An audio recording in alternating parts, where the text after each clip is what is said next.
Pois é, Kate, muito boa tarde para você, boa tarde a todos. O governador Flávio Dino já começou esta coletiva falando sobre vacinação.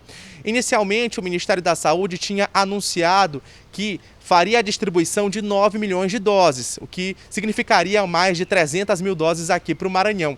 Mas ontem à noite, segundo o Flávio Dino, o ministro Eduardo Pazuello mudou essa informação, reduzindo o número de doses para a semana que vem, sem um dia preciso. Esse número caiu para 2,7 milhões de doses em todo o país. O que significa, então, portanto, uma redução drástica no número de doses que o Maranhão deve receber. A gente vai acompanhar o que o governador disse sobre esse assunto. Quarta-feira, o ministro da Saúde, de fato, apresentou um calendário nacional de vacinação. Um passo positivo, como sublinhei, na própria quarta e no dia de ontem. Nós, segundo este calendário nacional de vacinação, que foi apresentado e, portanto, pactuado nesta reunião, teríamos a entrega na próxima semana aos estados de 9 milhões de doses de vacinas pelo Instituto Butantan.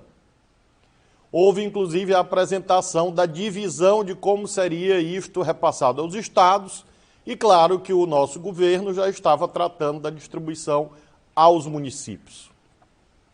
Ocorre que na noite de ontem, o próprio Ministério da Saúde disse que não são mais 9 milhões de doses para o Brasil, são 2 milhões e 700 milhões de doses.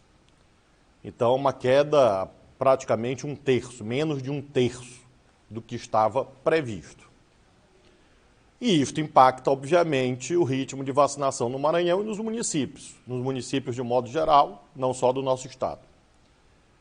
Ora, faço questão de fazer esse registro para que todos saibam que há um esforço para que nós tenhamos no Brasil um plano nacional de imunização verdadeiro. Contudo, fica muito difícil qualquer tipo de planejamento se você não tem um calendário nacional ajustado, claro, objetivo e sério. Já sobre a decisão do juiz Douglas, que obriga então a Agência Estadual de Mobilidade Urbana de endurecer a fiscalização no transporte coletivo que circula na região metropolitana de São Luís, Flávio Dino disse que ainda nesta sexta-feira deve ser realizada uma reunião para definir estratégias de evitar então aglomerações nos ônibus que circulam na região metropolitana. Vamos ouvir o que ele disse. Ele proferiu na noite de ontem uma nova decisão, que está disponível hoje pela manhã, em que ele determina uma série de providências, não trata ainda de lockdown, mas ele enfatiza a importância da ampliação de leitos. Nós estamos fazendo, como eu mostrei, essa ênfase é dada para o estado e para os municípios com mais de 50 mil habitantes, ou seja, as prefeituras dos municípios com mais de 50 mil habitantes, por essa decisão judicial, também têm o dever de ampliar seus leitos. Ele determina que haja mais fiscalização, nós vamos, claro, cumprir a decisão judicial. Há uma determinação sobre transporte público e há, finalmente, uma determinação sobre prestação de contas, de recursos, enfim, que o governo do estado também já atendeu, também já cumpriu.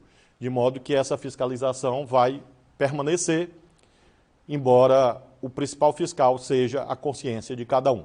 Pois é, Kate, essas foram as medidas, né? Além dessa fiscalização nos ônibus, tem também o retorno das aulas, que deve continuar de forma remota, a entrega de 200 mil chips, também tem o Cheque Minha Casa, enfim, uma série de medidas, inclusive já com a implantação de um hospital de campanha lá na cidade de Imperatriz, que deve começar a funcionar de 10 a 15 dias. Eu volto ao estúdio com você, Kate Almeida.